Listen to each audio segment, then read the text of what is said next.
Assalamualaikum warahmatullahi wabarakatuh. Bertemu kembali dengan saya Hijrah Purnama Putra dalam mata kuliah Audit Lingkungan.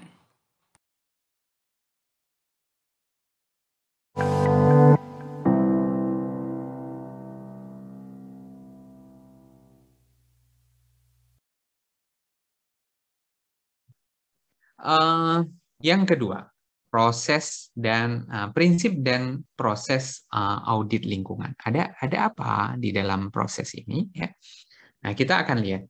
Yang pertama, eh, tadi kan prinsip dan proses ya. Prinsip audit lingkungan itu ya ketaatan ya. Ketaatan itu merupakan prasyarat untuk memberikan kesimpulan audit ya.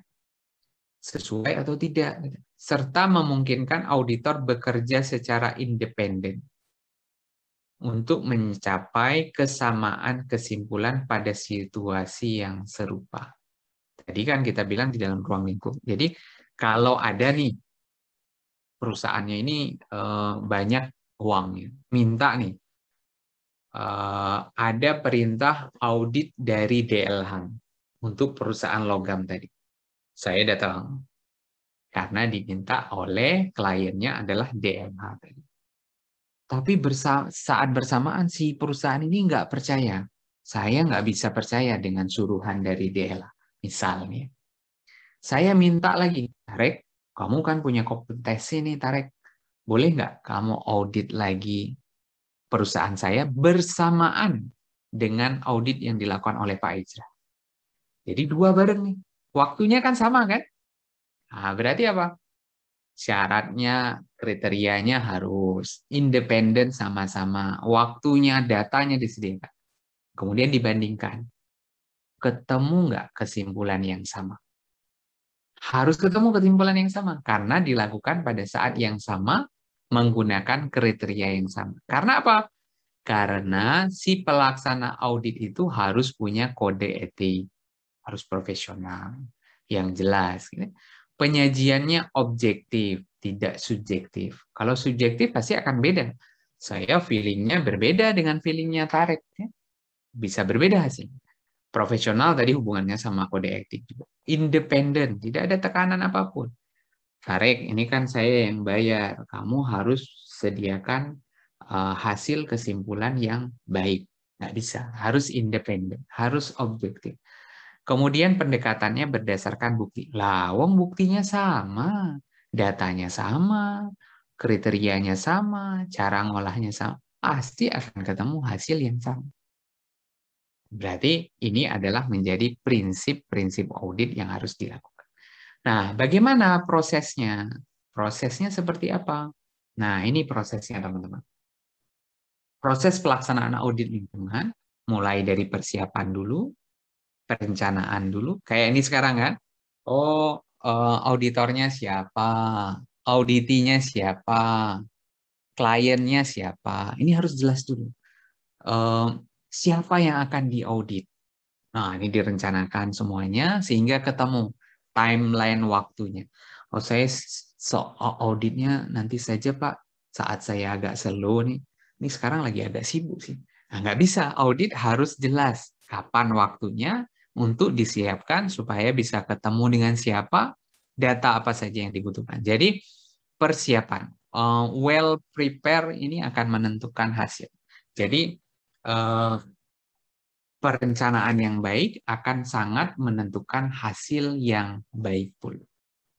Jadi harus wajib direncanakan, dipersiapkan, tidak sembarangan. Kemudian yang berikutnya, yang kedua adalah barulah dilakukan pelaksanaan dari rencana. Nah, disebut sebagai ya kita ke lokasi, kita Zoom meeting, atau apapun itu. Pokoknya proses audit itu berlangsung. Tidak dalam setahun, mungkin hanya beberapa hari saja. Karena semakin lama biayanya kan semakin mahal. Kita menghadirkan banyak orang di satu tempat untuk bertanya, untuk mengakomodir semuanya, kan butuh biaya. Berarti butuh rencana. Pak, saya akan ke lapangan selama 1 minggu saja. Tolong sediakan tim, sediakan data yang saya mintai. Udah selesai. Jadi audit itu butuh gercep ya. Jelas. Agar apa? Agar auditnya berkesudahan, tidak jelas waktunya nanti kapan dan seterusnya. Nah, setelah proses semuanya dibandingkan dengan kriteria, dikomunikasikan dengan baik, kemudian muncullah laporan audit. Dilaporkan. Jadi ada dokumennya, dilaporkan, kemudian ada sanggahan. Oh, ini nggak benar. Saya itu tadi, kan Bapak bilang peraturannya itu 10.20 itu sudah masuk kelas, misalnya gitu ya. Tapi saya masuknya di 10.30, Pak. Ya, berarti kamu nggak memenuhi kriteria gitu kan. Oh, tapi saya 10.30 karena apa? Tadi internet saya mati listrik. Ini loh buktinya, Pak. Ada surat dari PLN dan seterusnya. Jadi bisa menyanggah gitu ya. Bisa menyanggah. Oh, kalau kayak gitu nggak apa-apa. Berarti kriteria auditnya sebenarnya terpenuhi. Hanya saja ada eksiden-eksiden yang lain di luar kendala kita. Sehingga apa? Nanti ditindak lanjut. Kalau kamu mati lampu, seharusnya kamu punya ini nih, cadangan. Berarti pakai HP dulu, supaya kamu tidak terlambat untuk masuk ke kelas. Jadi audit yang benar, yang baik adalah bukan masalah ketemunya yang baik, ya, tapi masalahnya adalah ada nggak corrective action-nya. Hari ini masuk 10.30, besok masuk 10.45, besok masuk jam 11, berarti nggak ada corrective action-nya. Tindakan untuk membenarkan lagi di periode yang berikutnya itu tidak ada. Berarti audit ini tidak berjalan dengan. Berarti harus ada kegiatan yang menunjukkan progres yang baik. Itu disebut sebagai tindak lanjut. Nah, sebenarnya ya setelah diaudit, corrective action-nya dia akan balik ya. Jadi dari bawah masuk lagi ke sini nanti tahun berikutnya audit lagi, audit lagi, audit lagi. Sering kita kenal ada internal audit misalnya. Mereka sebelum manggil pihak luar untuk mengaudit, saya audit dulu sendiri nih. UI juga begitu, jurusan juga begitu, lab kita juga begitu, melakukan audit internal. Oleh siapa? Misalnya lab B3 dan sampah dan B3. Siapa yang akan mengaudit? Oh, orang lab udara. Lab udara siapa yang mengaudit? Lab air. Jadi gantian. Supaya semuanya belajar. Benar nggak ya? Kriteria yang ada saya sudah penuhi atau belum? Contohnya begitu ya. Oke, terkait dengan prinsip dan proses rasanya nggak usah terlalu banyak karena intinya sih di 5 bagian ini, terus kemudian diproses ya 5 bagian ini dan ini akan dilakukan secara terus-menerus. Nah, pertemuan kita hari ini kita akan fokus ke persiapan ini, persiapan audit. Nah, berarti belum masuk nih ke materi yang kita inginkan saat ini ya deh. Oke. Oke, yang izin zuhur silakan izin zuhur. Saya coba usahakan rekam, terus kemudian nanti saya belum bisa pakai Panopto, tapi saya usahakan untuk belajar bisa pakai Panopto dan rekaman saya coba untuk masukkan di sana. Biar saya juga terus belajar gitu ya, tidak hanya puas begini-begini saja. Gitu ya. Tapi ya sudah begini, sudah alhamdulillah. Sudah hadir teman-teman menyimak dengan baik. Walaupun layarnya dibagi satu YouTube, satu Zoom, tapi tidak lah ya. Tidak ada yang bagi-bagi lagi. Bagian yang ketiga, persiapan audit. Ya, persiapan audit apa? Yang pertama, buat apa sih disiapkan audit tersebut? Pasti punya tujuan ya. Jadi mempersiapkan pelaksanaan audit supaya efektif, efisien. Terutama masalah waktu. Misalnya, kita hadirkan tenaga-tenaga ahli yang kompeten di bidangnya. Kan nggak mungkin ngajak orang ke suatu perusahaan yang perusahaannya nggak ada sinyal, jauh jalannya, tapi kita minta mereka tinggal di situ sebulan, 2 bulan. Kita selesaikan, Pak, ini sampai selesai. Berapa lama? Sampai selesai. Ya nggak ada yang mau. Jadi harus disediakan waktu yang efektif, yang efisien, termasuk merencanakan unsur-unsur pelaksanaan di kegiatan audit. Berarti harus dikontak dulu, Pak, kita akan datang nih. ke kantor Bapak sediakan data ini saja. Kemudian pihak yang ini harus ada di hari ini, kan enak kerjanya kan? Kayak kita kuliah nih, kapan Pak kita Zoom? Nanti tergantung saya moodnya lah. Kalau saya nggak mood, kita nggak usah Zoom. Males saya. Banyak nggak hidupin kamera. Kan nggak kan? Jadi di awal kita sudah rencanakan. Hari ini kita Zoom, besok kita YouTube. Hari ini, jadi itu merencanakan. Jadi supaya lebih enak. Bisa teman-teman mengatur waktunya. Oh, pas YouTube saya bisa jadi saat liburan, Pak. Saya bisa ke pantai, ke gunung, kemana. Penting saya bisa lihat di YouTube. Kalau saya lihat, yang penting nanti saya ngisi absen di portal. Misal, itu kan di luar. Saya yakin kalian tidak. Yang pertama, pastikan kita punya tujuan yang jelas. Tujuan auditnya jelas. Nah, teman-teman, 1-7 ini kita akan jelaskan secara detail di slide-slide selanjutnya. Yang kedua adalah menentukan lingkup kriteria audit. Menentukan ketua tim dan tim audit, menentukan kelayakan audit seperti apa, kontak awal dengan auditi. Pak, saya mau ke sana minggu depan, tolong sediakan ini tadi ya. Pengkajian awal dokumen yang disediakan oleh auditi, kemudian kita melakukan pre-visit. Belum visit, baru pre. Jadi kayak mau UTS. Kita buat dulu teman-teman, pra-UTS boleh nggak? Jadi belum ujian, tapi dengan persiapan siapa tahu jadi lebih nyaman. Dengan syarat perusahaannya mudah untuk kita akses. Tapi kalau lokasinya jauh, nggak mungkin Pak pre-visit. Berarti yang nomor 7 nggak usah. Langsung saja visitnya. Nggak usah pakai pra-pra dulu. Kebanyakan pra, Pak. Nah, kita nggak punya lingkup kayak gitu juga boleh. Nah, kita akan masuk satu-satunya. Yang bagian yang pertama, menentukan tujuan audit. Wah, ini banyak tulisan, Pak. Nah, kita jelaskan pelan-pelan ya. Fokusnya adalah tujuan. Beda tujuan, beda hasil. Pak, saya hari ini tujuannya sebenarnya nggak pengen kuliah. Saya lagi di jalan, Pak. Saya tujuannya adalah ke satu lokasi. Kuliah Bapak saya ikuti, saya dengar. Berarti bukan tujuannya mengikuti kuliah, gitu. Tapi tujuannya adalah menuju ke lokasi tadi. Ke lokasinya nyampe, tujuan ke lokasi terselesaikan. Kuliahnya bagaimana? Ya, sambilan juga. Karena apa? Tujuannya adalah ke sana tadi. Jadi beda tujuan, akan beda kualitas hasilnya. Nah, begitu juga dengan audit. Beda tujuan. Audit saya adalah tujuannya penaatan udara, Pak. Berarti yang dibutuhkan, saya nggak butuh terhadap data sampah, saya nggak butuh terhadap data limbah, saya akan fokus di udara saja. Jadi tujuan itu akan menentukan.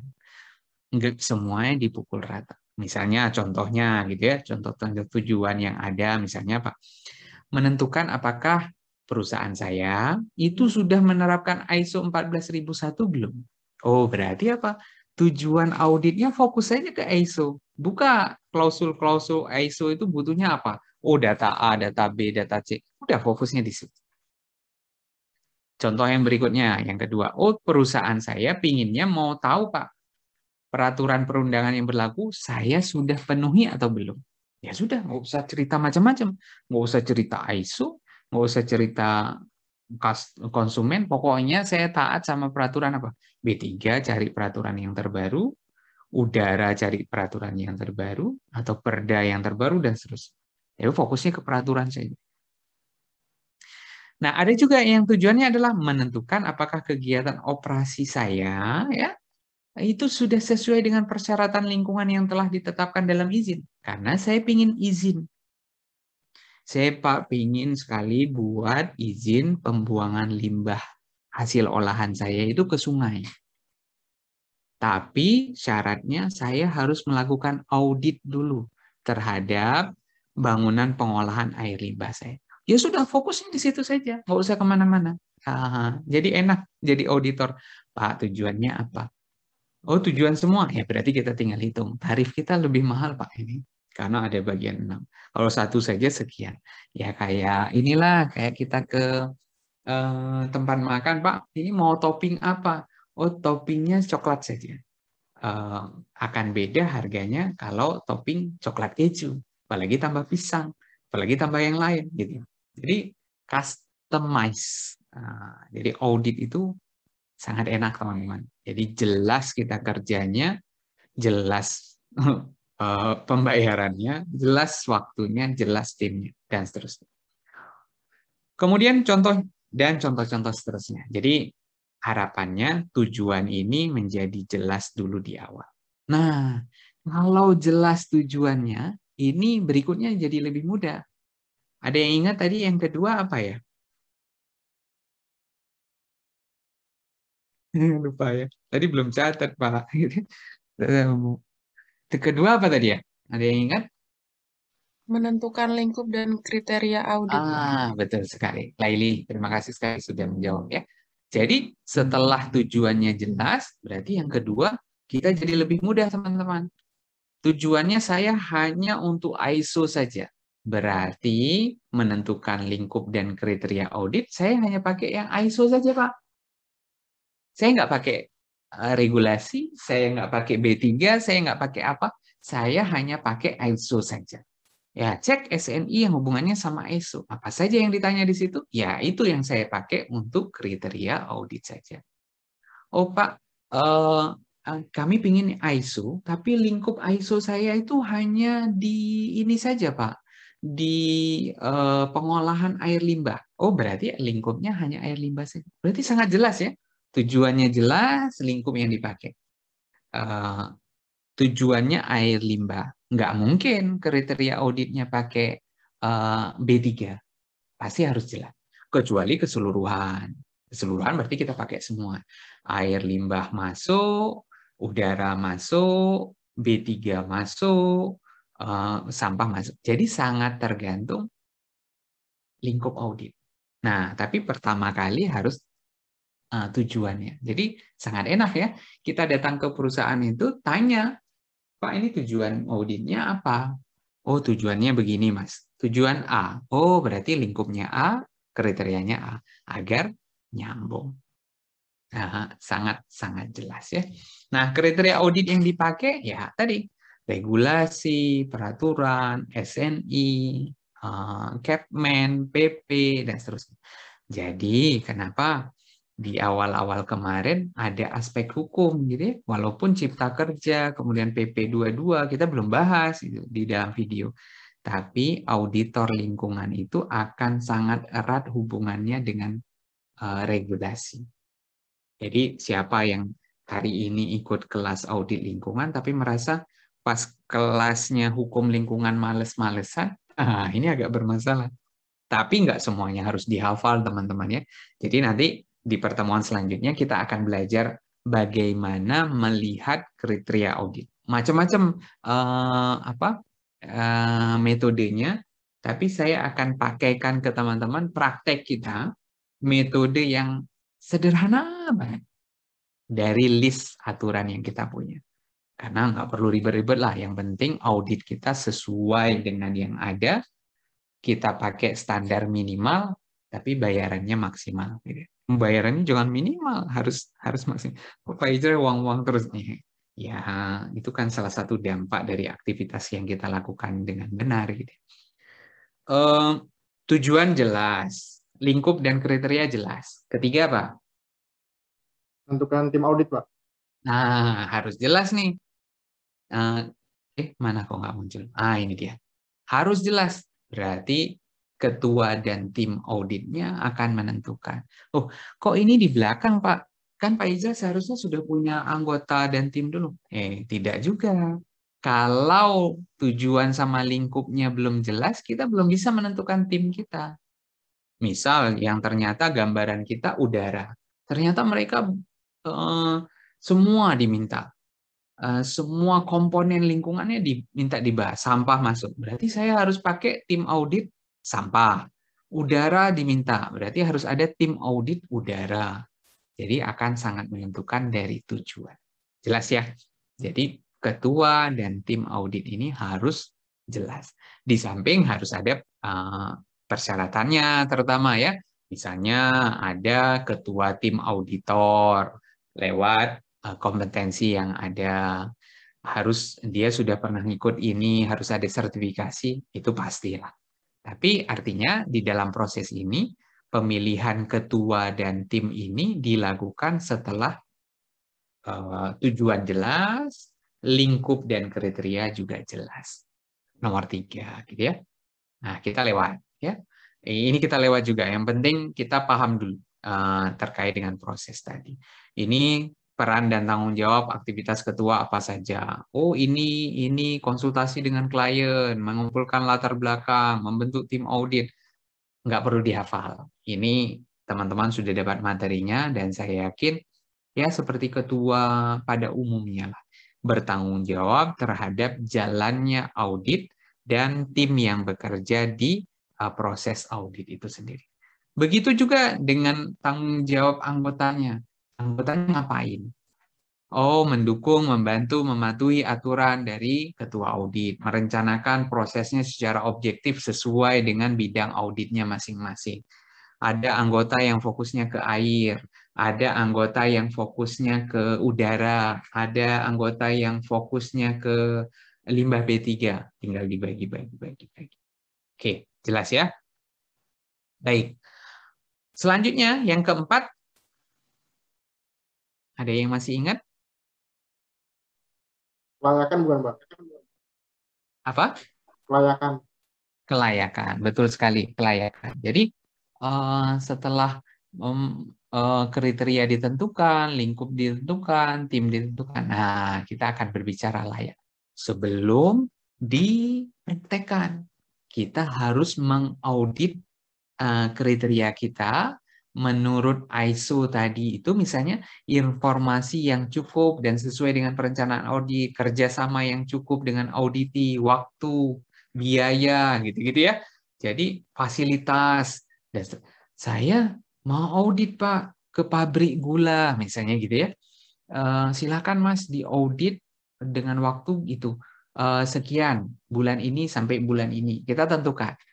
Oh, saya akan audit ke sana tanggal sekian, Pak. Kelayakannya gimana?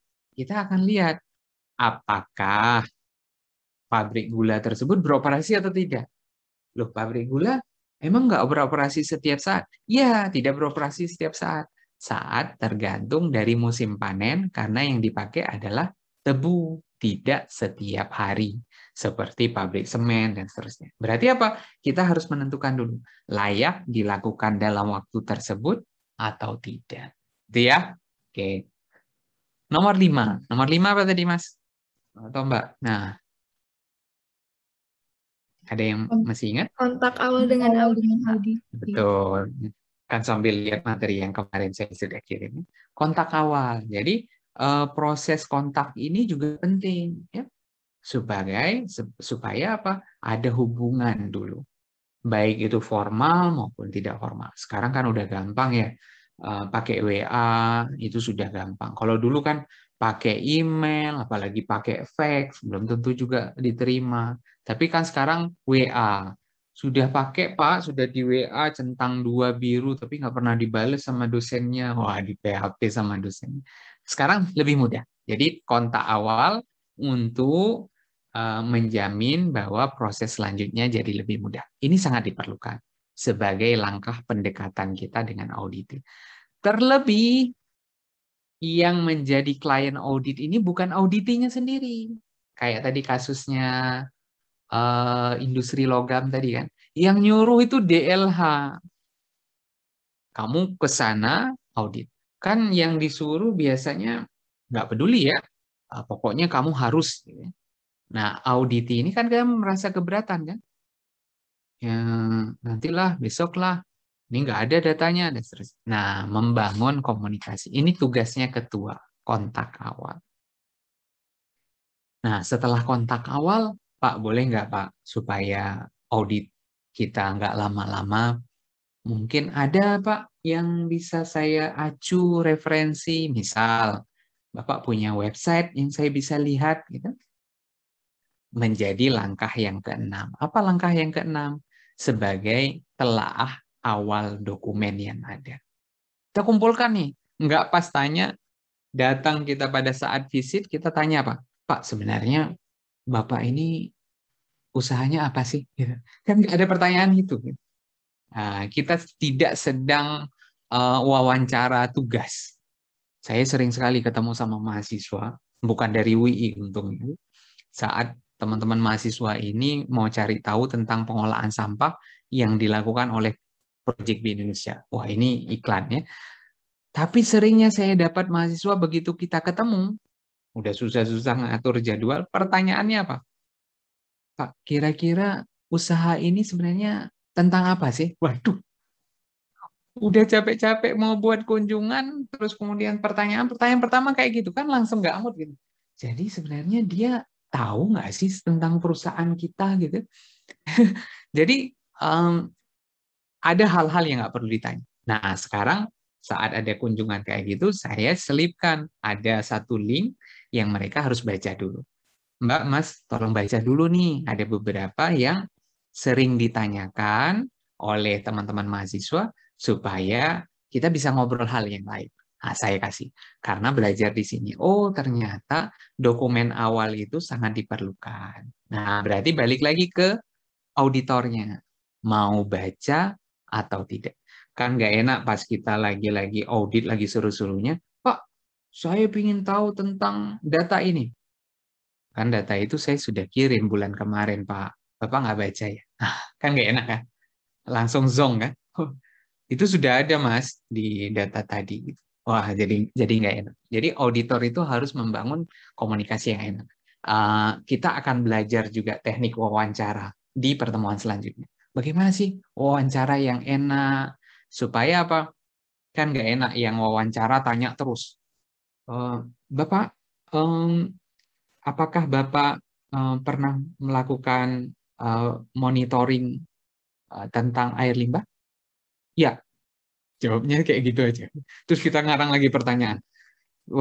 Sekian puluh kata kita gunakan, jawabnya ya atau tidak. Ya, tidak. Auditor yang baik bisa memancing cerita. Gitu. Auditor yang sedikit ngomong, tapi auditi yang banyak ngomong. Supaya dia mengeluarkan jangan-jangan ceritanya beda dengan dokumen yang ada dan seterusnya. Nah, nanti kita akan belajar bagaimana tentang audit mengaudit tersebut gitu ya. Baru kemudian langkah selanjutnya adalah revisit ya. Dilakukan revisit. Nah, tapi tidak mutlak, boleh dilakukan, boleh juga tidak. Tapi zaman sekarang sudah sangat mudah, orang sudah terbiasa, pandemi ini udah orang kenal. Bahkan anak TK, saya punya anak TK, sudah kenal Zoom, sudah kenal Gmeet, gitu. Jadi sudah mudah. Gmeet, Zoom, MS Team, dan seterusnya yang lain-lain, yang dulu cuman kita kenal Skype, itu pun nggak pernah kita pakai. Jadi nggak familiar. Tapi dengan zaman pandemi sudah memudahkan, sehingga mungkin revisit ini tidak dilakukan. Itu ya. Oke. Nah, teman-teman semuanya, rasanya sih materi saya sampai di sini, cuman saya punya tugas ya, punya tugas, tapi saya agak lupa sudah saya update atau belum ya tentang peraturan. Saya cek lagi apakah ini sudah masuk. Kayak kemarin ada tentang update regulasi ya, mungkin sudah ya. Tapi nanti kita akan lihat. Nah, mungkin itu yang bisa saya sampaikan di pertemuan kali ini terkait dengan persiapan. Jadi, balik lagi tadi ke awal, ada 7 bagian teman-teman yang harus dilakukan dalam persiapan audit lingkup. Menentukan tujuan audit, menentukan lingkup dan kriteria audit, menentukan kriteria ketua ya, setelah tujuannya jelas, dan tim auditnya, kemudian menentukan layak atau tidaknya audit untuk dilakukan dalam waktu dekat, kemudian kita kontak dulu, say hi lah dulu ya, dengan pembimbing, dengan penguji, kalau mau ujian kan kontak dulu lah ya. Paling nggak ngirim link lah ya, link Zoom-nya dan seterusnya. Kemudian pengkajian awal dokumen, barulah previsit. Tapi previsit ini tidak harus dilakukan ya. Nah, ini 7 bagian dalam persiapan audit lingkungan. Insya Allah pertemuan yang berikutnya kita akan ketemu lagi di hari enggak Sabtu, tenang ya. Di minggu depan, hari Selasa, kita akan bahas sedikit lagi sambungan tentang perencanaan dan pelaksanaan audit. Nah, jadi ada sedikit sambungan nih yang nggak habis kita omongin hari ini, walaupun kita masih sedia setengah jam, tapi mungkin akan diskusi dan kita pakai untuk absensi. Jadi ada perencanaan sedikit lagi, kemudian kita potong di pertemuan depan itu ada pelaksanaan audit lewat pertemuan asinkron. Yang sudah ada videonya, jadi nanti teman-teman bisa mengikuti di video tersebut. Baru kemudian minggu depannya lagi di hari Sabtu dan hari Selasa. Dan sudah selesai. Jadi tinggal 3 pertemuan lagi kita sudah siap untuk UTS. Nah, sampai di sini adakah yang ingin dikonsultasikan?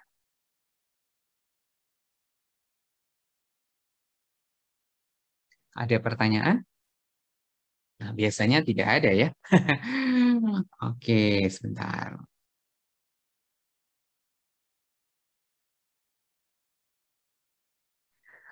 Baik teman-teman, rasanya cukup untuk pertemuan pada kesempatan siang hari ini. Mudah-mudahan materinya bisa bermanfaat dan teman-teman bisa mengulang kembali, lihat di rekaman ataupun lihat di PDF yang sudah dikirimkan. Ya.